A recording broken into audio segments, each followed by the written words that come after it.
Moi, je m'imagine en tant que simple citoyen, un jour, un vieil homme assis autour d'une table de cuisine avec des petits-enfants et en train de leur dire, dans mon temps, on avait un gouvernement qui déposait un projet de loi le matin qui allait changer presque l'ensemble de la façon qu'on organisait notre système de santé. Et il demandait aux députés qui sont supposés nous représenter de voter sur ce projet de loi-là en dedans de 24 heures à 2 heures du matin.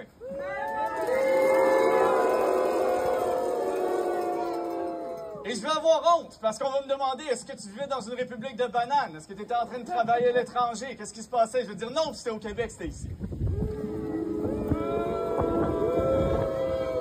Et puis là, quand je dis ça, il y a des partisans de la CAQ, des gens du gouvernement qui me disent non, non, c'est pas vrai. Le projet de loi 2 reprend essentiellement les mêmes choses qui se trouvaient dans le projet de loi 106. À ça, moi, je réponds, vous avez juste à ouvrir les deux projets de loi différents. Le projet de loi 106, quand il a été déposé, il faisait 40 pages. Le projet de loi 102, qui a été voté sous bâillon à 24 heures d'avis, en fait 113. Est-ce que vous croyez que les députés de la CAQ qui ont voté pour ça ont eu le temps de tout le lire, de tout le comprendre?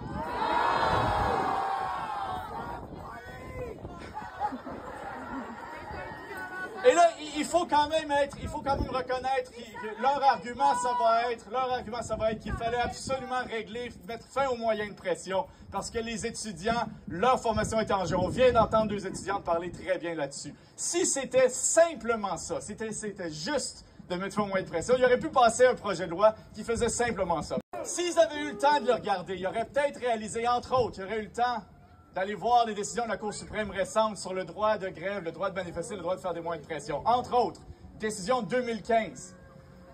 Saskatchewan, merci, vous le connaissez. Saskatchewan Federation of Labour contre Saskatchewan, qui déterminait, la Cour suprême a dit que le droit de faire des moyens de pression, le droit de grève est un droit fondamental dans une démocratie.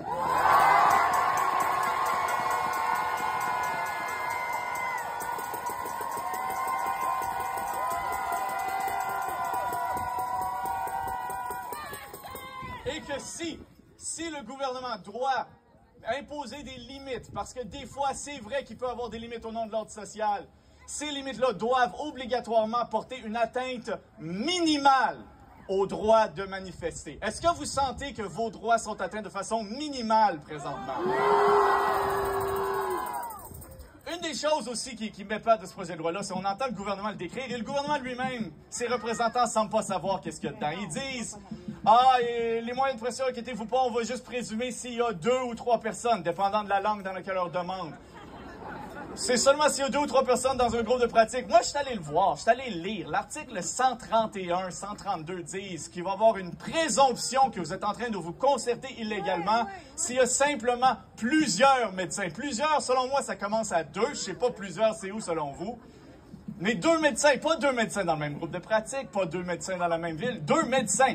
Alors, si il y a un médecin de famille en Gaspésie, puis un oncologue à Gatineau qui décide qu'ils ont mal à la tête la même journée puis ils rentrent pas travailler, ils sont présumés se concerter illégalement contre les règles qui ont été imposées par le gouvernement. Est-ce que ça fait du sens?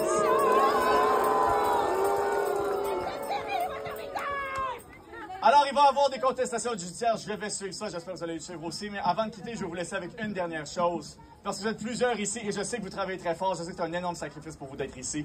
Mais il y a plusieurs autres groupes qui vont se faire attaquer par ce gouvernement-ci, qui se font déjà attaquer par ce gouvernement-ci.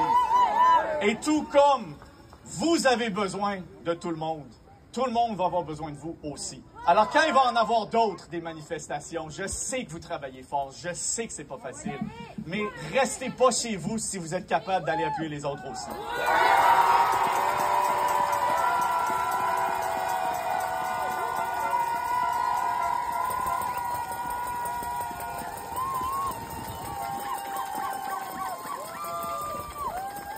Sur ça, je vous souhaite une super bonne manifestation. Vous êtes beaux à voir, je vous aime tous.